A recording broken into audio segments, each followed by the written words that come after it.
few moments later. তো hello friends, welcome to our channel practical blog.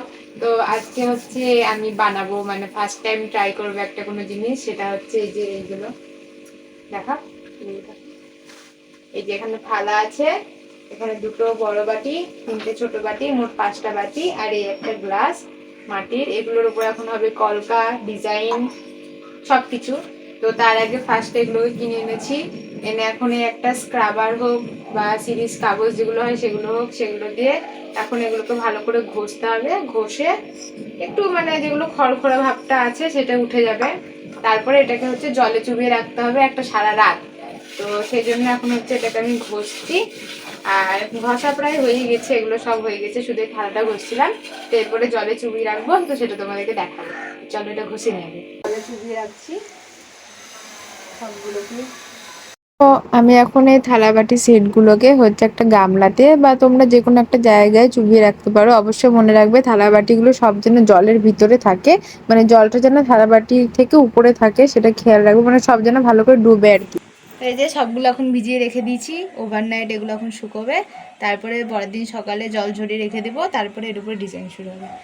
তো এখন হচ্ছে এই যে বাটিগুলো ধুয়ে রেখেছিলাম জলে, সেগুলোকে তুলে জল ঝরাচ্ছি। আর জল ঝরানোর পর এখন হচ্ছে এটার উপর হোয়াইট একটা কোটিং করবো, মানে এই যে হোয়াইট ফেব্রিক দিয়ে। তোমরা যে কোনো ফেব্রিক ইউজ করতে পারো, এটা হচ্ছে ক্যামেল আছে। তো এটা এখন করে নিব, এটার কোটিং করে নিবো গোটাটা, এই যে এগুলো করেছি দেখা। তো তারপরে এটার উপর আবার হোয়াইট কালার, এই সরি রেড কালারের বেস করবো। তো তারপরে আবার কন্টিনিউ করছি, চলো। ভিডিওটা রাখার আগে তোমরা একবার ওর চেহারাটা দেখে নাও, হি হি। তো এখন আবার এই যে সাদা কোটিং করা হয়ে গেছে, এটা আমি একটু জল মিশিয়েছি সাদার উপরে, তাই জন্য এরকম আচ্ছা কালারটা হয়েছে। আর এই যে এগুলো সবই হয়ে গেছে, এই যে একটা আছে আর এই গ্লাস। আর এটার উপর এই যে লাল কালারের ফেব্রিক, একদম পিওর লাল, তো সেটাই দিচ্ছি। এই যে এটা একটা করা হয়েছে, এটা তোমাদেরকে দেখালাম। আর এখন এইগুলো করে চলো করে নিই।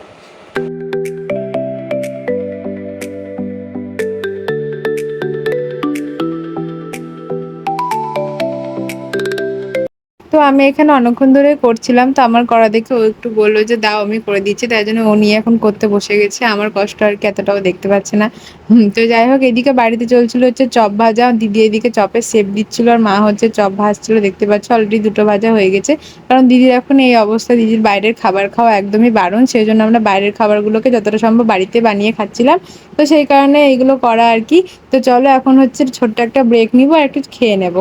তো এই যে এখানে দিদি চপ মাখিয়ে, সরি মুড়ি মাখিয়ে এনেছে, এই যে চপ, এখন এগুলো খাওয়া হচ্ছে।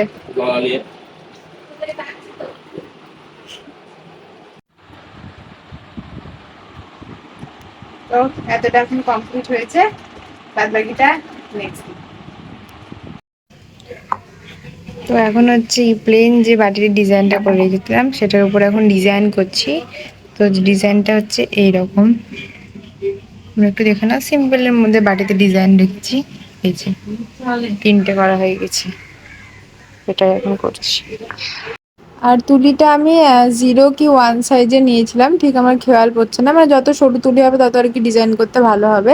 আর হোয়াইট ফেব্রিক দিয়ে পুরো ডিজাইনটা করছিলাম, আর আমি লাল সাদার কম্বিনেশন রেখেছিলাম, যেহেতু স্বাদের অনুষ্ঠান লাল সাদাটা বেশি ভালো লাগবে সেই কারণে। তো বাটিগুলো আমার করা হয়ে গেছিলো, তারপর আমি বসেছিলাম থালাটা ডিজাইন করতে।